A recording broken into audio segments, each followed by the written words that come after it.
American woman wrestling is trash.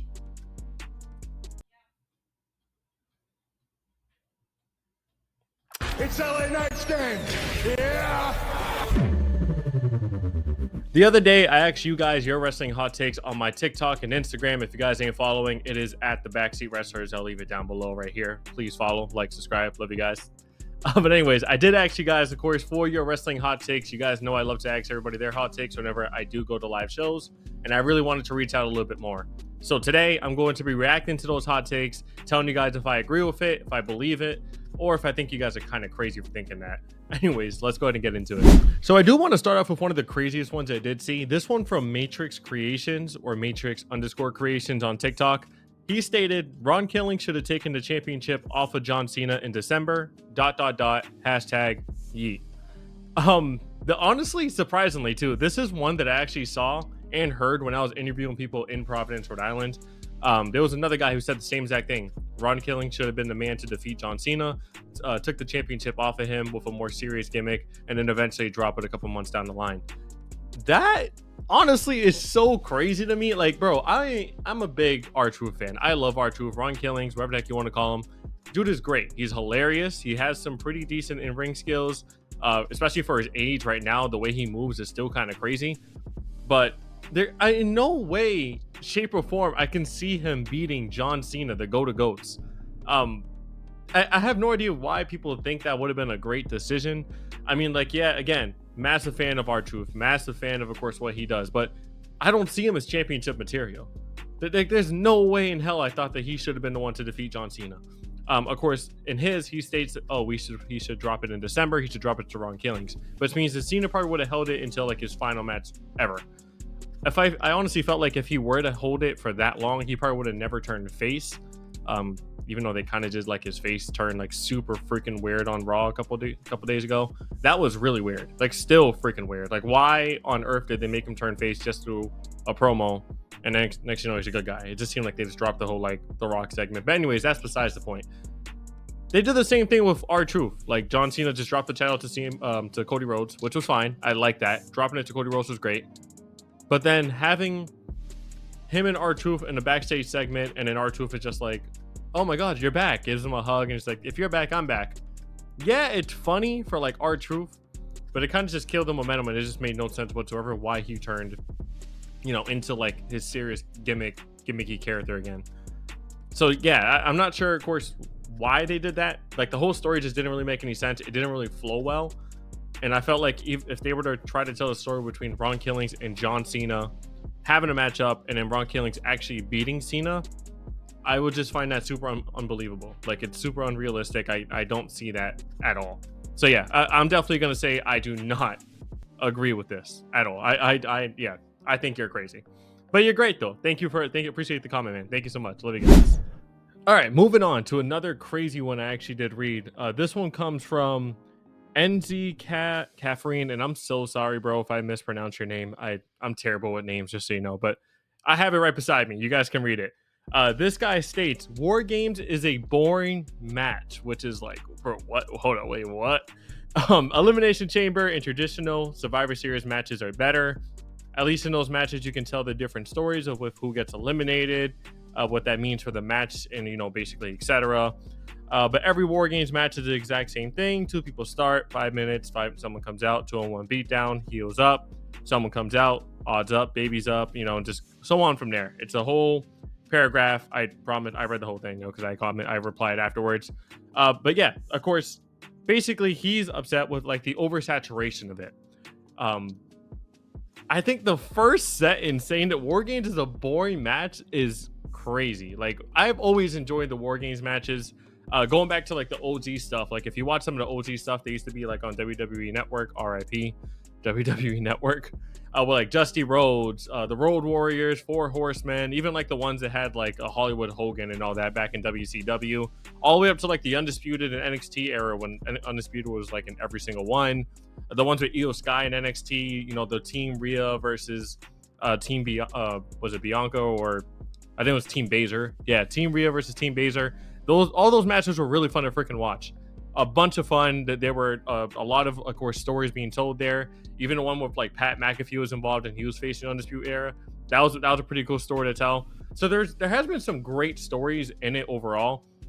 But I kind of agree with the one portion that he did state, which was it is oversaturated.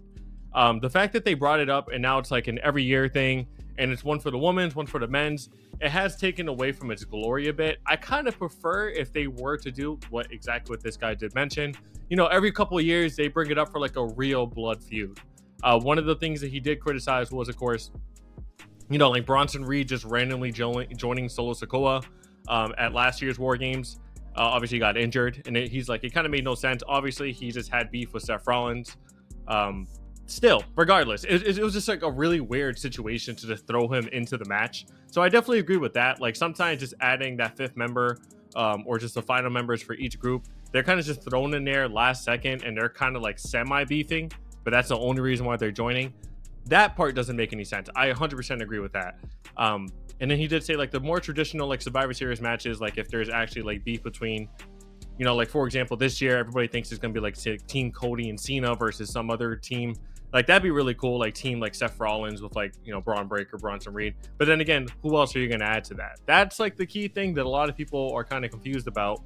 And a lot of the reasons why people don't really like the War Games matches, because they just throw in random people. So with that, I 100% agree. 1,000,000% agree with that part. But the fact that you said the War Games matches are boring, I don't agree with that at all. You're crazy for that, bro. But I 100% agree with everything else you said. So yeah, shout out to you. American woman wrestling is trash.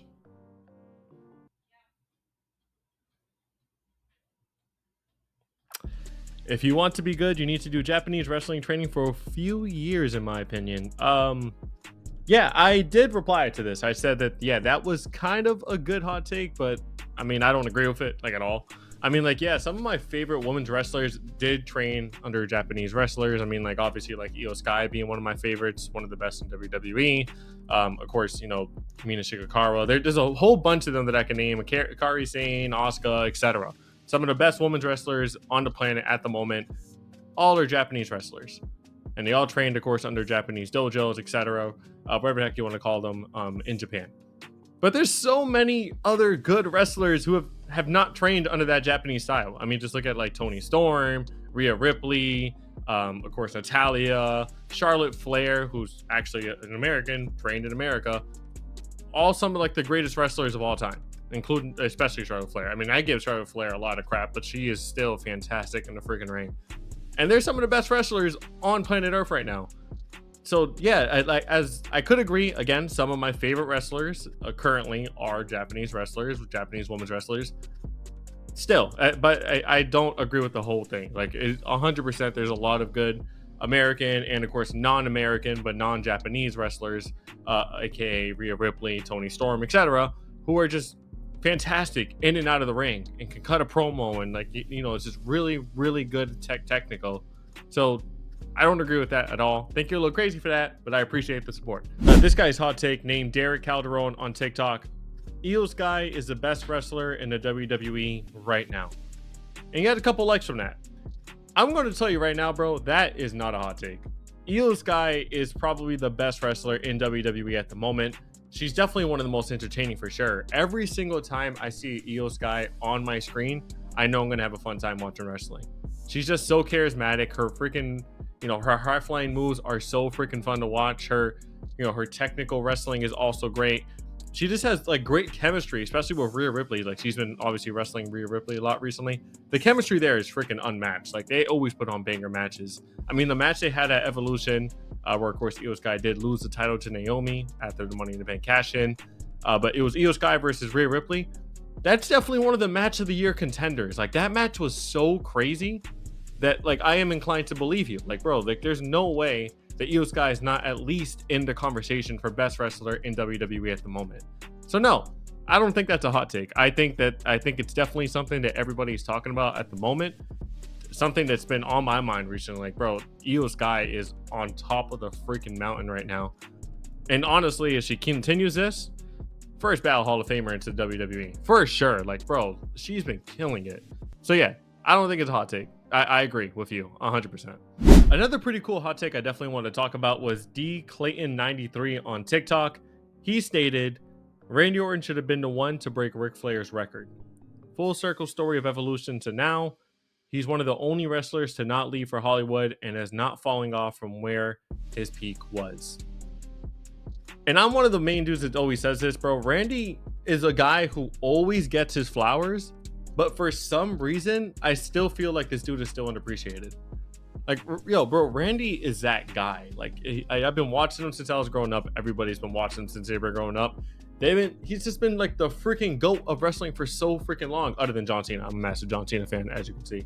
But anyways, bro, Randy has that longevity too. I know that he's like, people have asked him about like retiring stuff. He has no plans of retiring whatsoever. The best part is Randy, the way that he wrestles in the ring, bro, he can continue to do that for like 10 plus years and still be at the top of his game.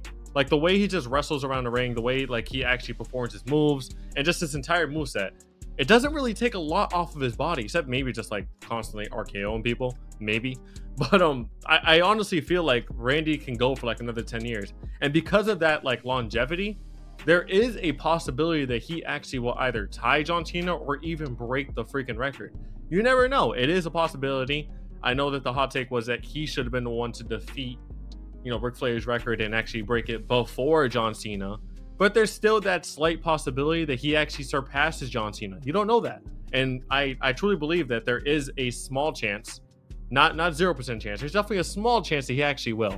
I mean, Randy is beloved by the freaking fans. I definitely want to see Randy go heel again. If he goes back to bald Randy Orton, throw every single title on that dude. I mean, 09 Randy Orton was a freaking menace. Go back to bald Randy Orton. Go back to punting people, which he's been teasing for the past couple weeks. Past couple months, honestly. Go back to that. I will have no issues with that dude breaking the freaking record and breaking John Cena's record soon. But you never know. I mean, John Cena is a freaking GOAT. Just saying. I'm a John Cena guy. This one, I'm not so sure if it's a hot take either. I mean, this one comes from, I guess, like anonymous.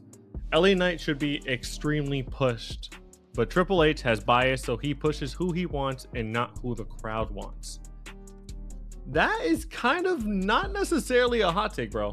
I mean, like, I'm a big fan of LA Knight. I mean, I love LA Knight. I think that he should have won the title a long time ago. I honestly feel like they dropped the ball on him. Like, yes, he still has a lot of momentum. Yes, he still has a lot of fans. Yes, I still love the dude. But he's not at the top of where the heck he was. And I think it's just because some fans just like gave up because there was like no hope that this dude's going to win a freaking title. Yes, he has been in feuds, like main event feuds against the likes of Roman Reigns. I mean, he just had a freaking title match against Seth Rollins where he lost by disqualification on Monday Night Raw.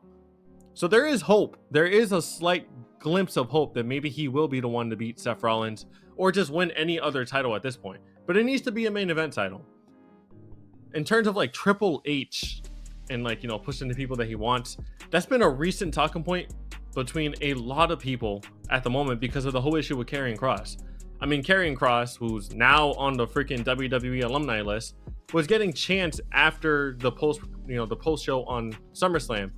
And Triple H just like basically just like disrupted it and said, "Oh, you guys want Brock? Yeah, we got you." It's like, no, that's not what they're saying, clearly. And again, that could just be a work. Maybe we're all just being freaking worked. Maybe he's on the alumni list and, Triple H is actually listening to the fans and he is going to push them and he is going to push, LA Knight because that's what a lot of people want.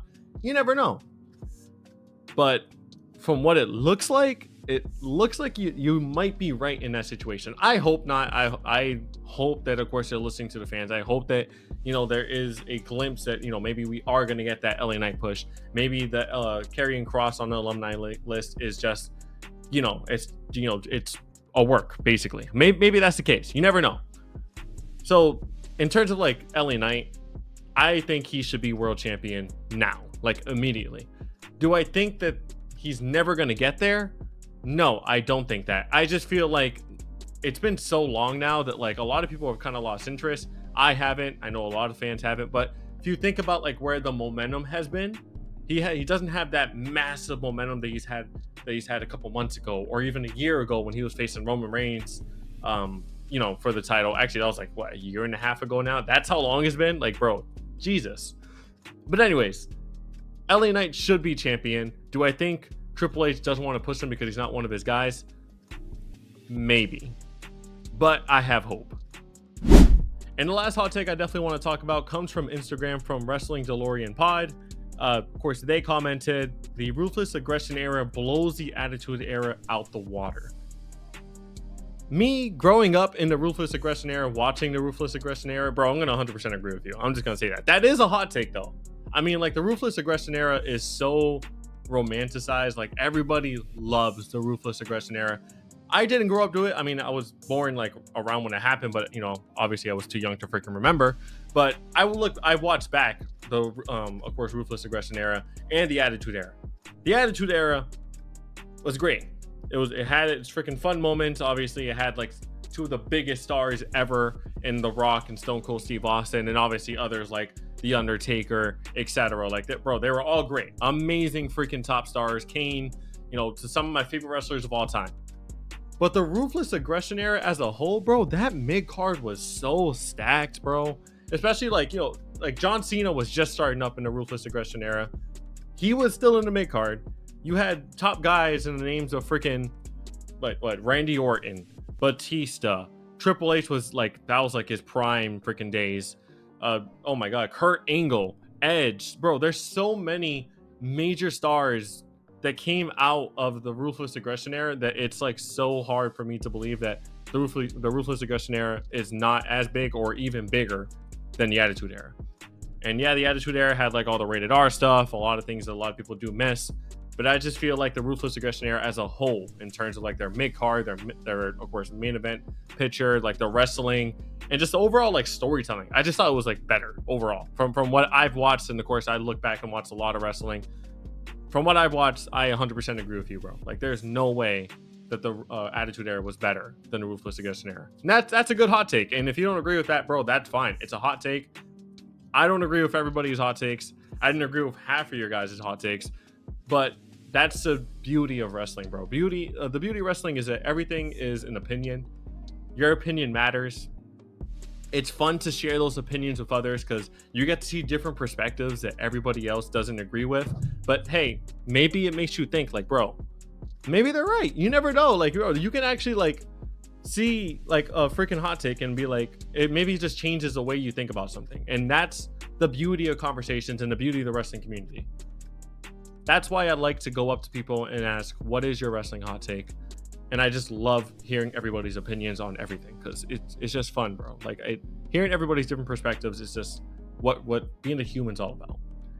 So yes, that was basically everybody's wrestling hot takes that I saw under my comments. Maybe I'll do a follow-up on this in a couple months, see if maybe I get a couple more compliments, more comments under my post.